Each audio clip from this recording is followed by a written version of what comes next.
मैं जा रहा हूँ। अरे जा, मुझे किसी की जरूरत नहीं है। अरे जब मैंने अपने दिल में रहने वालों के जाने का अफसोस नहीं किया तो घर से जाने वालों की परवाह क्या करूंगा। मास्टर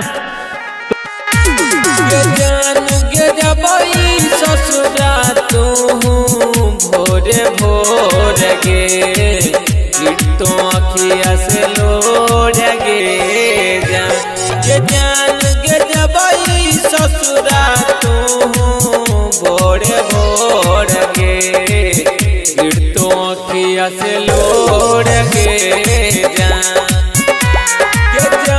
गे देला दर्द दिलवा तू जोड़ गे बहुत अखिया से लोड़ गे उससे खाली नहीं जिस्म का कोना कोई, हम रहे ना रहे हम पे मत रोना कोई।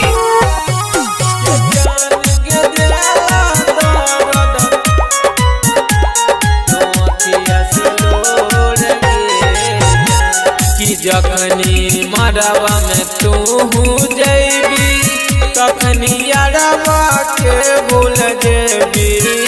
प्यार मोहब्बत तो एक बार लोग खुल के कर लेते हैं, मगर शादी प्यार बड़ा सोच। जखनी मरवा में तू जेबी तखनी यारवा के भूल जेबी।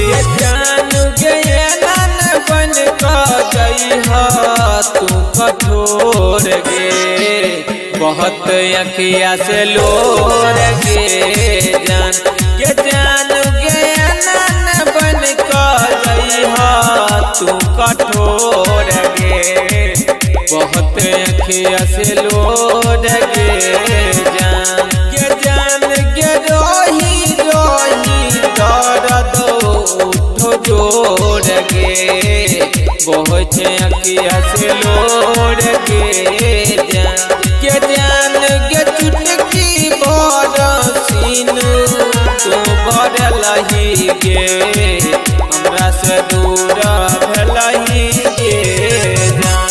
इसके बाप ने मेरी इसके साथ शादी नहीं होने दी, क्योंकि मैं नौकर था।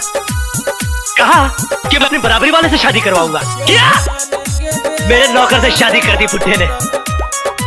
आज पैसे और शोहरत के मामले में मैं इसके बाप का भी बाप हूँ। सीमा बाबू तोरा कहल दीवाना पागल भेलो।